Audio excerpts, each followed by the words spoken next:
This video explains how to configure widgets as an administrator in Brightspace. Enabling different widgets provides instructors with additional ways to present learning resources to students and improves student engagement with their course. The example we will use today to demonstrate the workflow is the Work to Do widget.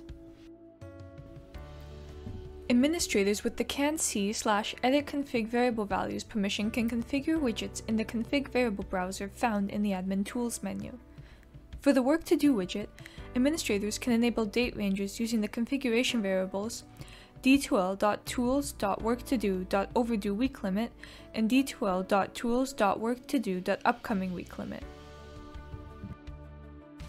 On your organizational homepage, click Admin Tools and click Config Variable Browser. Under All Variables, click Tools, and then click Work to Do.